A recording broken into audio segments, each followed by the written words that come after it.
If you have your Bibles, or take a pew Bible and open to Genesis 37, the last third of the book of Genesis relates to the man Joseph, except for maybe a chapter or two which pick up other themes. And 2 weeks ago, 2 Sunday nights ago, we looked at the first in our two-week series on Joseph, the young man who overcome the adversities of a very troubled family background and who chose to dream dreams. We left him at the age of 17 with his dreams, and we saw him falling into the hands of his brothers, who are going to deliver him to a caravan going to Egypt. Every dream that anyone has, if it's truly from the Lord, that dream is going to be tested. And Joseph, we'll see this evening, has dreams that one day his brother's sheaves will be bowing down to him. One day the sun, the moon, and the stars will bow down to him. Those were dreams given him by God. And there are at least 4 major significant tests that he faces in his life that determine whether or not that dream will come to pass. I might just simply note that when Joseph is seized by his brothers and they initially think of killing him, and then Reuben comes to his defense, that one might try to ask for a moment the psychological motivation that led Reuben to want to spring Joseph out of his predicament. And I think we discovered that in the first week when we looked at Joseph, and that is that Reuben had had a time, according to Genesis 35:22, where he had gone in and slept with his father's concubine by the name of Bilhah. And according to Genesis 49:4, years and years, decades later, when Jacob is on his deathbed, he still has remembered what Reuben had done. And I wouldn't be a bit surprised that Reuben's activity to attempt to save Joseph was related to the idea that perhaps this would be a way of his being restored to favor in his father's eyes. He had done something really that was an extreme sin and extreme affront to family relationships. And maybe he saw his salvation of Joseph as a way to get back in good stead as the oldest child in the home, as the one who is the firstborn in the company. Well, let's look at the 4 tests that Joseph faces. One test that he faces is the test of circumstances not of his own choosing. Genesis chapter 39, verses 1 through 6. He did not choose to be taken in the caravan. He did not choose to be put on the slave block down in Egypt. He did not choose to find himself in Potiphar's household. He did not choose to find himself tempted daily by Potiphar's wife. He was a victim of life's adverse circumstances converging on him. But in these kinds of circumstances, he chooses to be a person who continues his relationship with the Lord. Well, might we ask what the options are if we ourselves fall into adversity. I found that some people, when they fall into extreme adversity such as this, where there seems to be no future, and as a 17-year-old being sold into slavery in Egypt, the people that had built the pyramids and had used hundreds of thousands of slave labor. It was cheap, it was used and discarded. Joseph, in the rational side of him, had to admit that there was not a great deal of future that lay ahead of him. For a moment he had gotten off soft because he was put in the captain of the guard, perhaps equivalent of the head of the Secret Service position for Egypt. But he could have been a person that gave himself over to self-destructive thoughts. If at the age of 17 I am in this kind of environment, what's the use? Might as well call it quits now. He chose not to check out on life. He chose not to live with rage and bitterness against his brothers for what they did to him. He chose not to go on with rage and bitterness against the hostile circumstances that were around him. Neither did he choose to simply be a person given over to resignation and have his spirit beaten out of him so that he became a slave in his spirit as well as a slave in fact. He chose somehow, he found a resiliency in the Lord. And verse 3 of Genesis 39 says that the Lord was with him and the Lord gave him success in everything. I suspect that when we look at that phrase, the Lord was with him, and realize that Joseph didn't have the Bible and the Lord couldn't be with him in that sort of a way of reading the Scripture, that we are left with the conclusion that Joseph continued his meetings with the Lord in his dreams and his visionary life, in the openness of his subconscious and spiritual life to God. He continued that. He chose to live with an attitude that God is with me and I will not surrender to these difficult circumstances. So because Joseph does not give in to the adverse circumstances, other tests come his way. I was thinking this evening, just a few moments ago on the platform, and reflecting upon this would be my last Sunday night for a couple of weeks, and we were taking vacation, that this has been an event-filled year for me personally. And I, at various times in the last 12 months, thought that I needed an instant vacation. We, in the last 12 months, of course, have gone through a building program, have gone through all the consequent stress that sometimes falls the lot of leadership in that kind of event.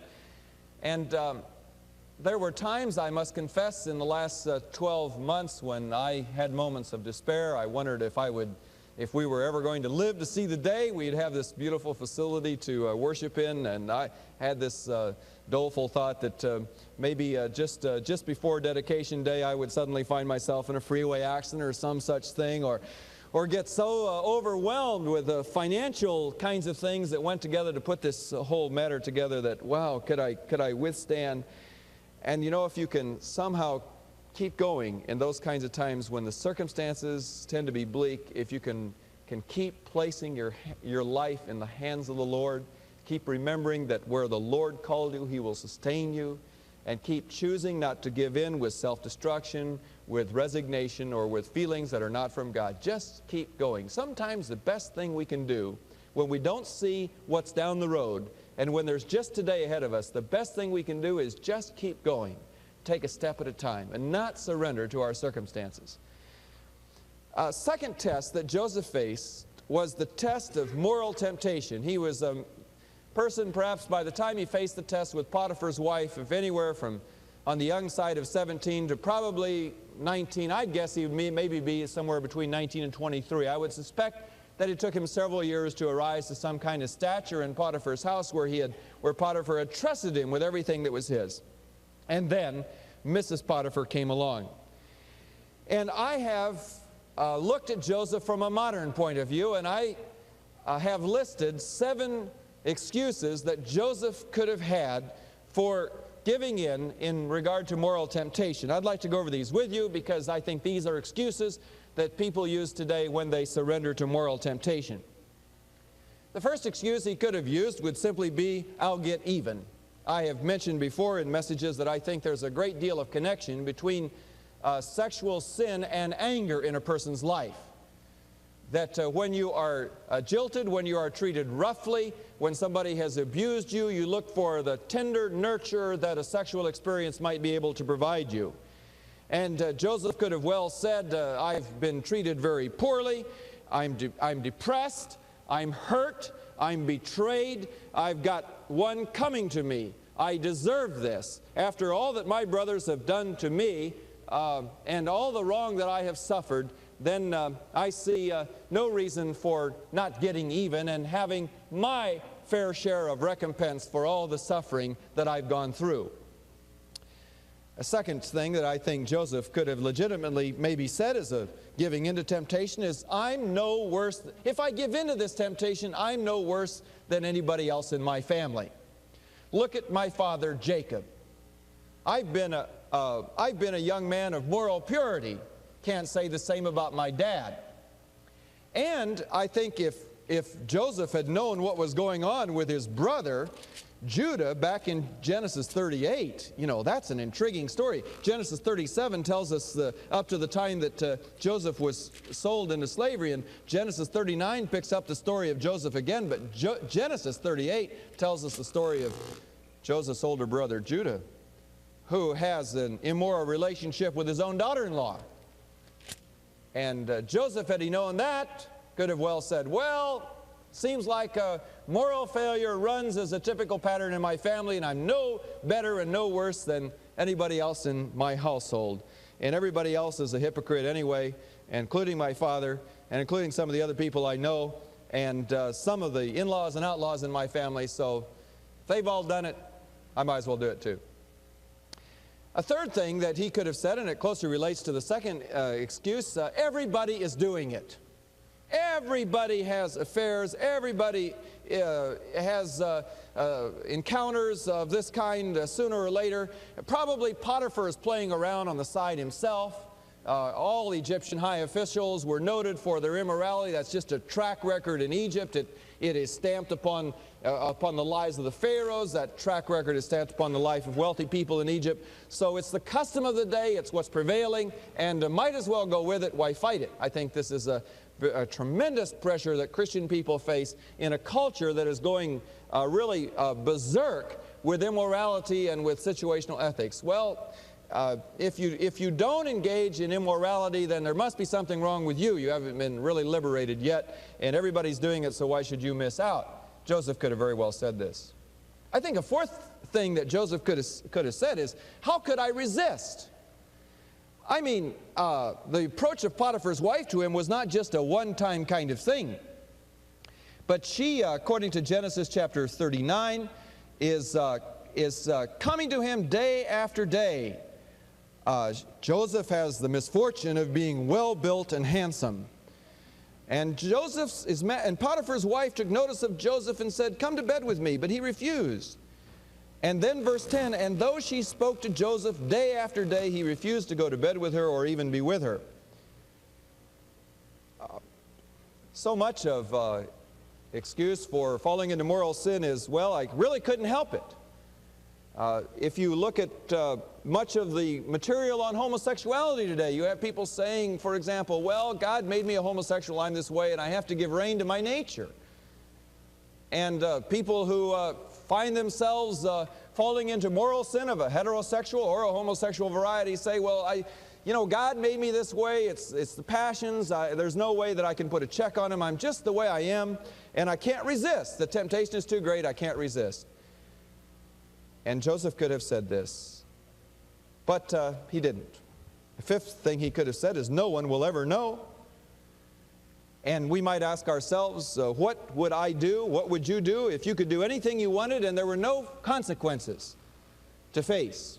Joseph might have well teased himself with the temptation. No one will ever know. It's a private deal. I'm away from my family. They'll never know. Even if they did disapprove, they'd never know. Potiphar will never know because Mrs. Potiphar and I can keep this secret, and all this kind of thing. Sixth thing he might have said is, this might be my only chance. I am a slave.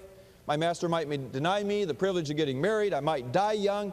And just this one time will do me some good. I need to be a man anyway, and this is what makes a man, according to some people's view. Therefore, it's the right thing to do in this context. And he could have had Joseph Fletcher's book on situational ethics with him at the time, and he read it and said, this would be the loving thing to do in this kind of moment. This might be my only chance. Seventh thing he could have said is, God will understand and God will forgive. And this is the attitude, again, of many in heading into sin. Well, I know I'm going to do this. I know it's wrong, but God's going to understand and God's going to forgive me. And granted, God, because He is long-suffering, does understand and does forgive, although I think when we use that going into a sin, we misuse God's grace and God's forgiveness. Sometimes I think persons who speak on morality are sometimes being criticized with being judgmental. And I don't want to in any way be understood as that. I do know, however, that forgiveness is not easy with God, and it's not easy in human relationships. I think when it comes to sin of a moral nature, we're face to face with an illustration that I once heard that was used of David when he sinned.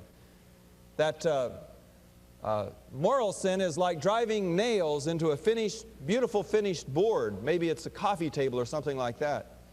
God forgives, the nails are pulled, but the scars where the nails have been remain.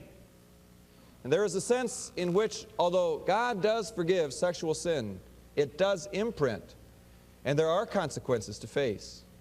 David, we know, was forgiven by God for his sin, but certain things happened in his life because of that sin which were irreversible. The sword did not depart out of his house, his wives were given to others, and his son died. Joseph might have opted for a cheap kind of grace, but he didn't. All I'm saying in looking at these 7 things is that there are always excuses to sin. If you want a reason to justify wrong, you and I can always find it, and if we can't find it, something's wrong with our creativity. But I want you to notice the steps that Joseph took to resisting temptation, and they're the same steps we must take if we're going to resist sexual temptation or any other kind of temptation. First thing that Joseph did is he put a distance between himself and the temptation. He put a distance between himself and the temptation. Verse 10 of Genesis 39, though she spoke to Joseph day after day, he refused to go to bed with her or even be with her. Notice that last phrase, or even be with her. He didn't choose to try to prove how strong a person he was by saying, well, I'll be with her in the house day after day and just see how much spiritual stamina I have to resist the advances. But he put a distance between himself and the temptation. Some persons, in failing to do this, fall into sin just like a moth flies toward fire. I recently came across, in regard to adultery, some warning signs that Norm Wright gives to married couples about infidelity. He has 8 kinds of things that people ought to watch, even in married relationships, about being unfaithful.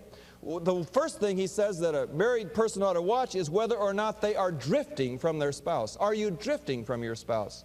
If you are drifting, perhaps you're beginning to set some things in motion. Secondly, he says, are you creating excuses to continually visit with someone in your work environment, in your neighborhood, in a social club or an organization? You find excuses to be with someone you're attracted to that is not your spouse. Third, how are you handling repetitive contact with a particular person in a working, social, or sporting situation? Fourth, do you find yourself preoccupied with thoughts about another person that is not your spouse? Fifth, how and why do you exchange gifts with a close friend of the opposite sex?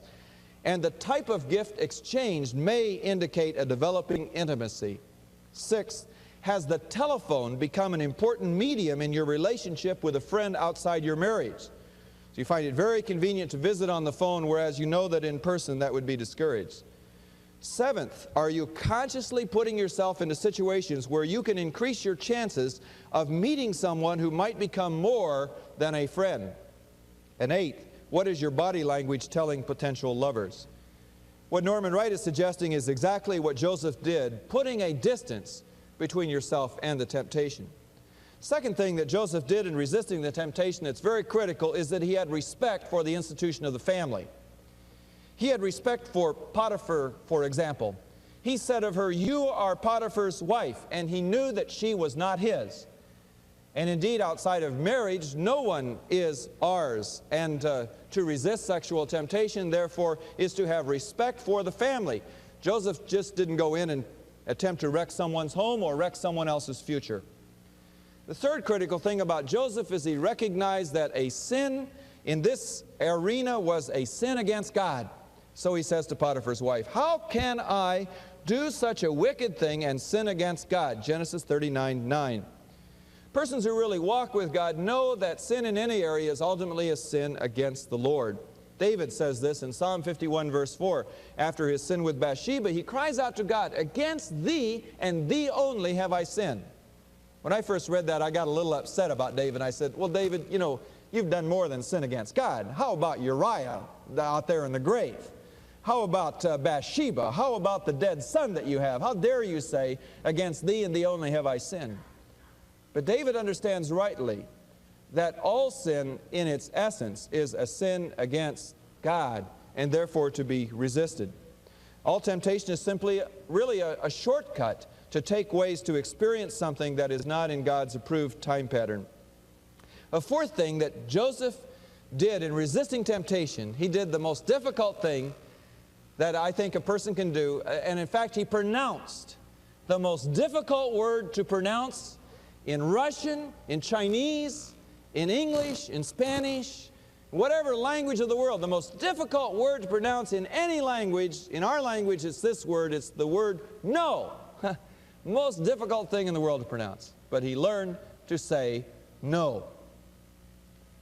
Now, to successfully resist temptation in the area of morals, you're going to have to do the same thing. I've had to do these kinds of principles in my own life. Put a distance between myself and the temptation, have respect for the institution of the family, choose not to sin against God, and choose to say no. Suppose Joseph had yielded, though. Let's run the camera from another angle, and suppose that he had given in to the temptation. What would have been the consequences in his life? Maybe we haven't thought of that sufficiently in respect to Joseph, but I'd like for you to think with me about that for just a moment. If he had said yes to the temptation, he would still have been imprisoned. We know he was imprisoned for saying no. That was one of the consequences, the trumped-up charges against him. But if he had said yes to the temptation, he would have been imprisoned, only it wouldn't have been a cell. The prisoner keeper would have been Potiphar's wife, who at her beck and call would have had Joseph in a continual condition of blackmail. It's much different to be imprisoned with a clear conscience than to be imprisoned with a bad conscience. And if you're going to choose prison, at least choose prison with a clear conscience. The second thing, if Joseph had yielded, is that he would have been forced to do other wrongs. That's just inevitable. You do one wrong, you must do others to cover it up. He would have had to continue committing more adultery. He would have ultimately, if Potiphar's wife had threatened him, needed to rub out her or rub out Potiphar. He'd have had to invent lies. He'd been pushed into other areas of moral conflict and wrong. The third thing that would have happened to him is that his relationship with God would have been affected by mounting guilt, and if he had not dealt with that guilt, ultimately he would have had a seared conscience. And the fourth thing that would have happened to him is that his sin would have moved him away from the chain of events that God was using to catapult him into saving a whole nation. It is Joseph who saves Israel. It is Joseph who, through his becoming prime minister, will keep the children of Jacob alive so that they can exist to later become the nation. If he gives in here, he misses achieving God's highest purposes for his life. He moves himself away from that chain of events. He resisted the temptation to moral wrong. A third test in Joseph is not only the test of adverse circumstances, not only the test of a moral nature, but a third test that Joseph faced was that he faced a test of not being rewarded for doing right. He does the right thing. He says no to Mrs. Potiphar, and the next moment he finds himself in prison. Now we looked earlier a couple of weeks ago at the fact that maybe Joseph deserved some hatred on the part of his brothers because he was such a 17-year-old braggart, tooting his own horn all the time and just getting under the nerves of everybody that was around him, talking about how big he was. But this time when he suffers adversity, he really doesn't deserve it. And if you're trained into a Pavlovian response with God, you're going to have a very difficult time handling adversity. Pavlovian response is to simply say that when you set what is it Pavlov did? He set dog food out and rang a bell, and the dog would know when the bell rung that the dog food was ready, and so the dog would come and eat the food. And then after a while, he took the food away, kept ringing the bell, and the dog would salivate because the bell had become associated with the fact that food ought to be there. Pavlovian response, therefore, is predictable. You push this button, you get this result. And so we have some Pavlovian responses in regard to God. God, if I do good, you'll take care of me, won't you? Wrong. Yes, he will, but not maybe like we think. Lord, if I pay my tithes, I'm going to begin paying tithes, and I know you're going to dump the windows of heaven open for me and bless me with untold prosperity, and I'll be a millionaire overnight. Just any day now. I know it's going to happen. Next week, your clunker goes out on the freeway. You just started to tithe, and now you've got a $300 repair bill. God, where are you? I started to do things right. It's not fair. Lord, I just repented, and all the problems in my relationships that could occur have occurred. In my students at SEC, on occasion I will give them a test, and the first question will be whether or not they have read the material. And if you haven't read the material, I said, you don't get any credit for the test, even if you can answer the rest of the questions. And sometimes students say, that's not fair, because there are people who answer true and haven't read the material, and they get good scores in the test, and we try to be true, and maybe we've read all but 5 pages, and we answer false, and that's not fair. And I say, oh, that's wonderful that you're learning that lesson now, that it doesn't always pay to be honest. You've got to learn that. If you don't, when you're in business, you're going to be tempted to compromise. So a lot of people get ahead financially by cutting corners, by making crooked deals, by selling you a bill of goods that isn't there. And sometimes the Christian doesn't make as much commission. Sometimes the Christian doesn't make as much money because they are honest about a product or about a particular thing associated with their work. So you don't always get rewarded for doing right, do you? And Joseph had to learn that. Now, when you're learning this, it's terrible. I don't want to learn this lesson. I want to learn the lesson that when I do right, I get rewarded. That helps me to do right. Now, I don't want to learn this lesson, and you don't want to learn this lesson. And when it's happening to us, we want to, I know what I want to do. I want to get self-pity out. Say, this is not fair. Oh, God, why is this happening to me? Oh, God, why is this happening to me? And I want to self-pity me, and I want to get a little bit upset with God. After, oh, God, you don't know how hard I'm working for you. Now, the thing with God is that to see His ways, you have to have some time go by. And you never really see the Lord's ways in your life unless some distance occurs. It took Joseph 20 years to figure out what was going on, I think.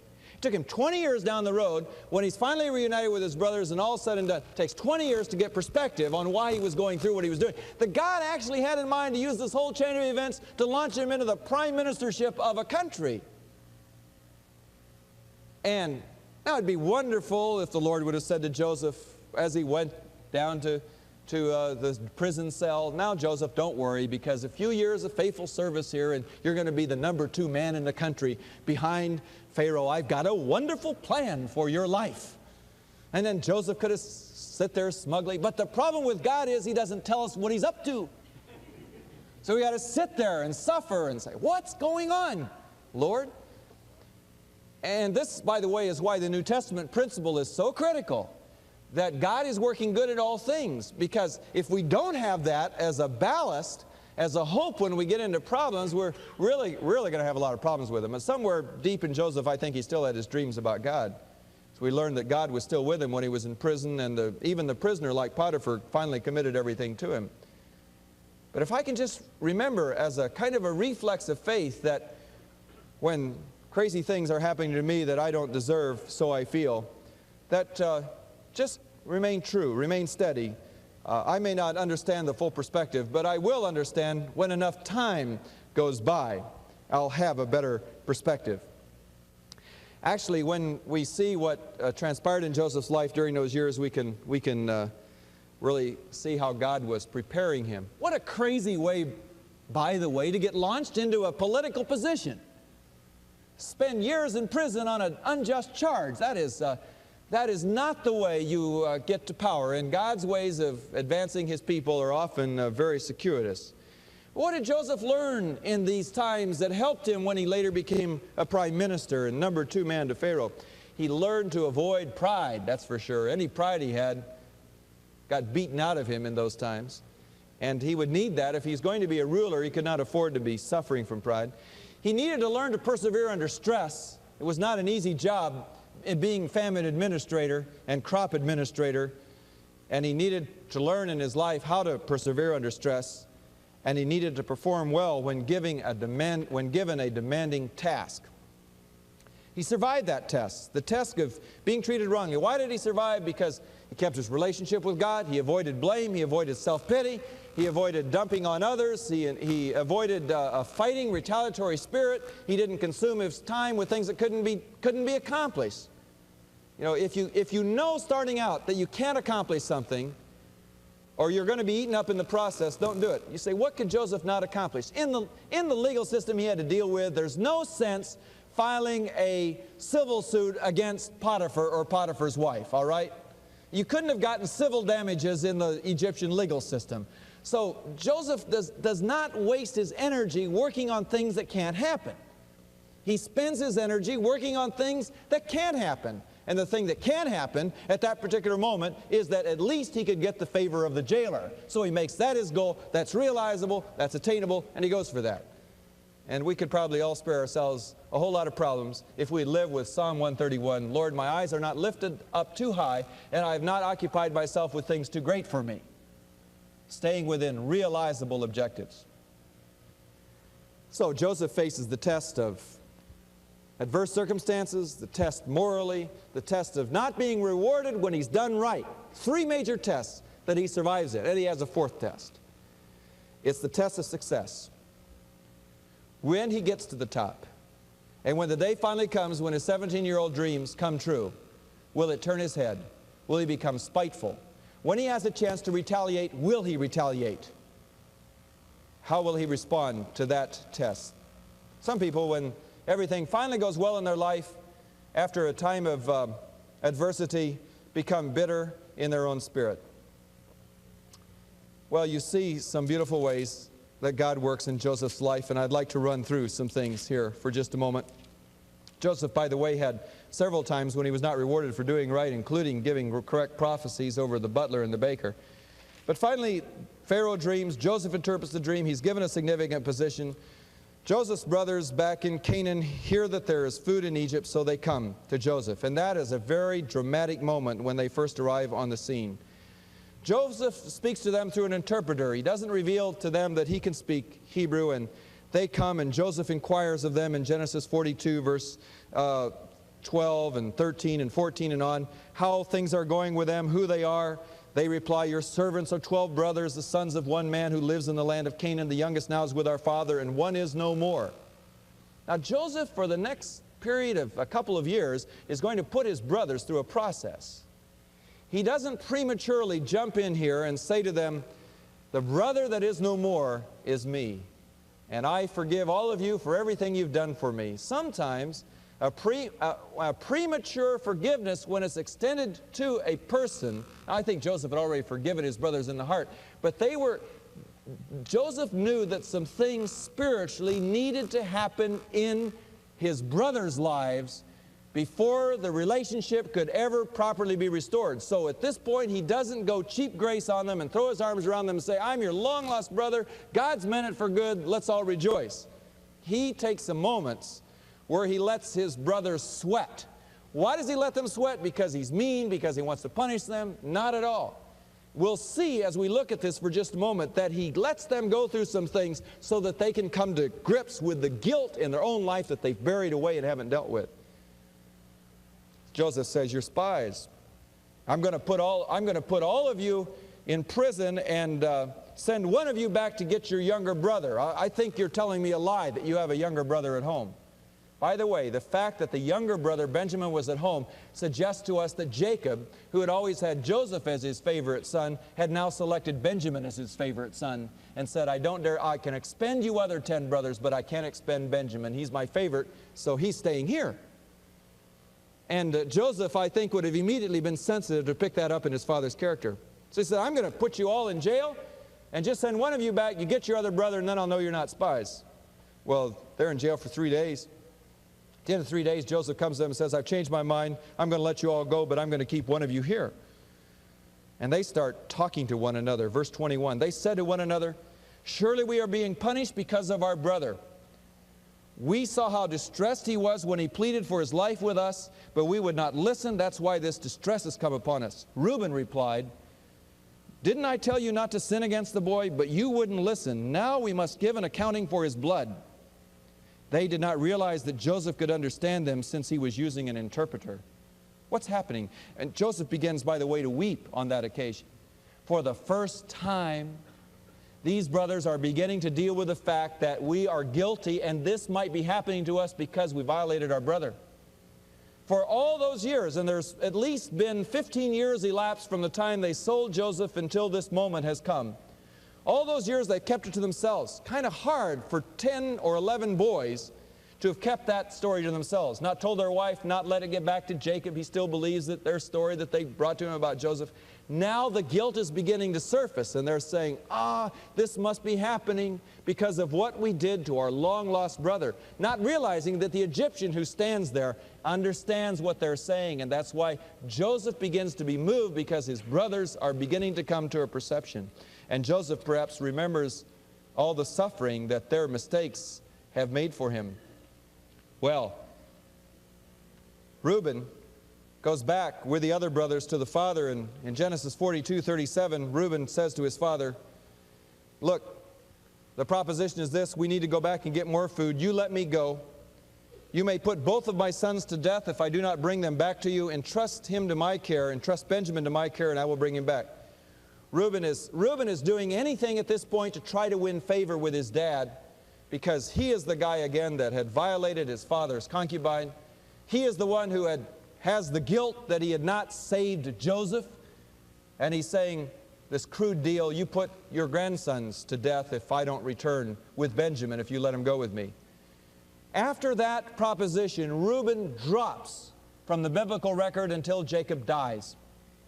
Jacob refuses Reuben's offer, and they continue to stay in Israel for a while, and finally they run out of food. Then Judah, who had proposed in the first place to sell the brother to the caravan that was coming through, Judah finally comes in 43 verse 8 and says to his father, "Send the boy along with me, and we'll go at once so that we and your children may live and not die. I myself will guarantee his safety. You can hold me personally responsible for him if I do not bring him back to you and set him here before you. I will bear the blame before you all my life.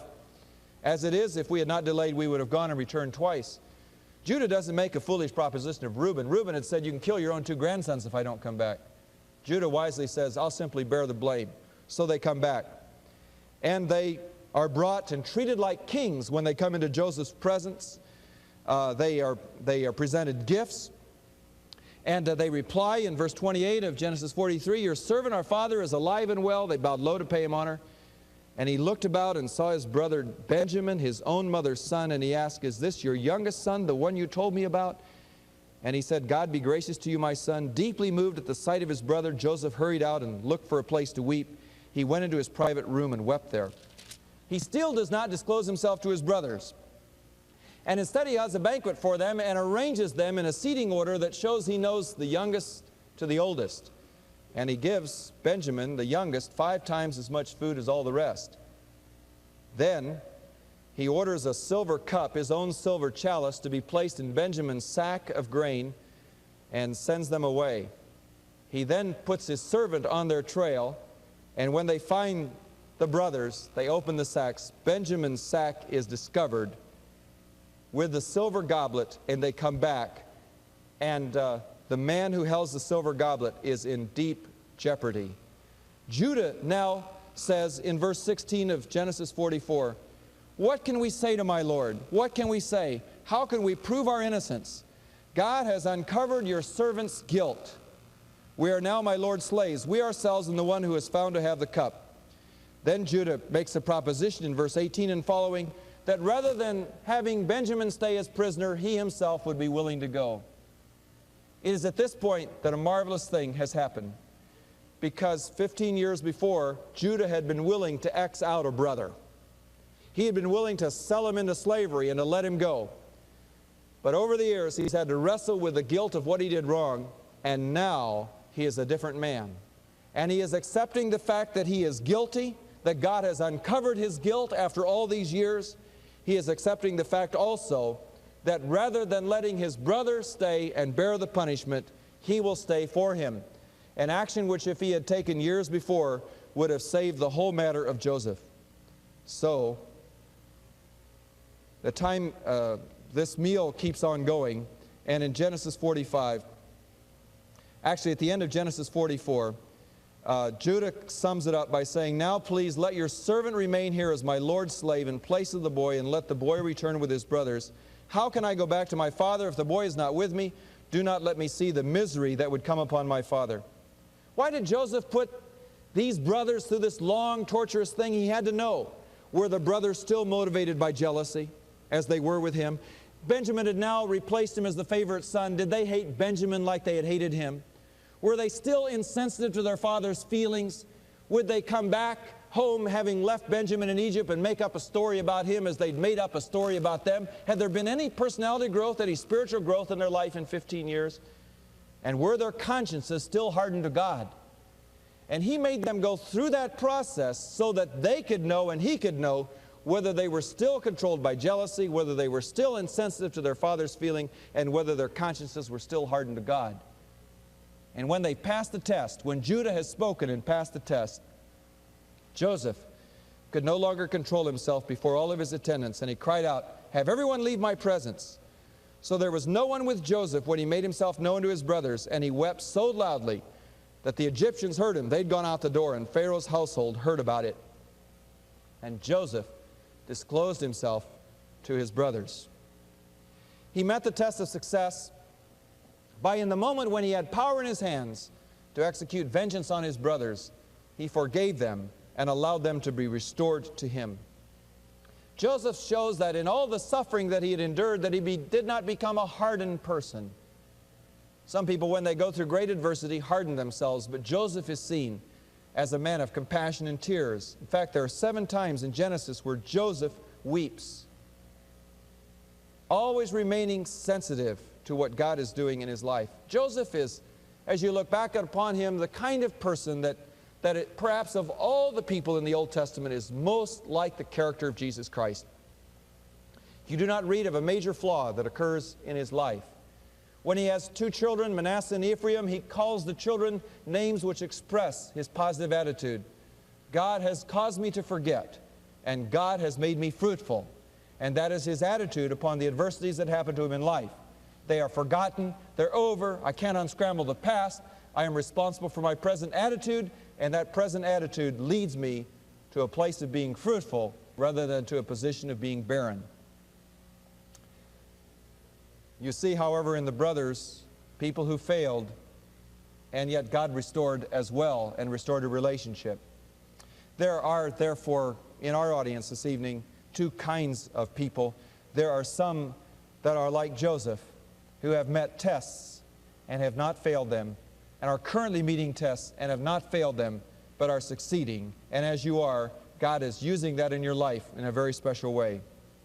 There are others who may be like Joseph's brothers, and you will never, never come to a closure on the wrongs that have happened to your life till you come honest, till you become honest with God, till you frankly admit your guilt, till you look at what has happened that is wrong in your life, that you have covered up, that you have let your life become deadened with a sea of meaningless activity.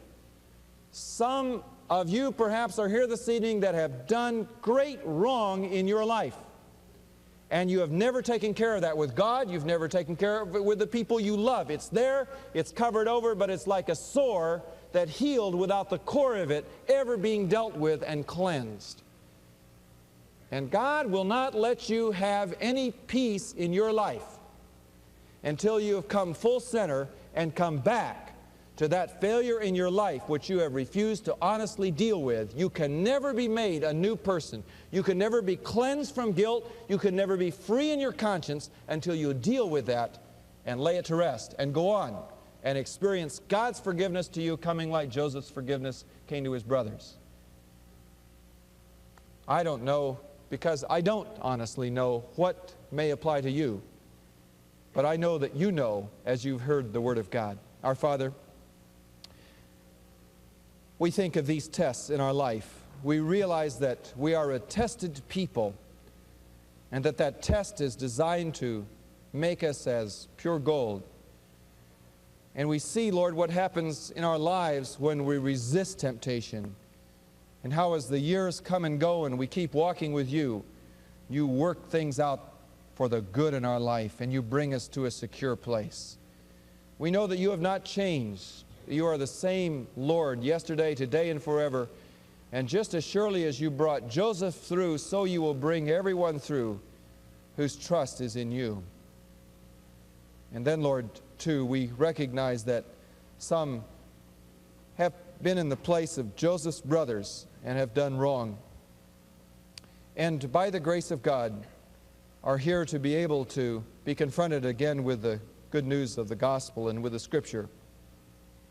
We pray, Lord, that this message will be used by the Spirit to bring unsettling until there has been an open acknowledgement in your presence of guilt, of genuine and true repentance, of laying aside the sin. And let that, Lord, be followed by a joyous restoration. We ask that you, by the Holy Spirit, will take these words to our heart. In the Lord's name we pray. Amen.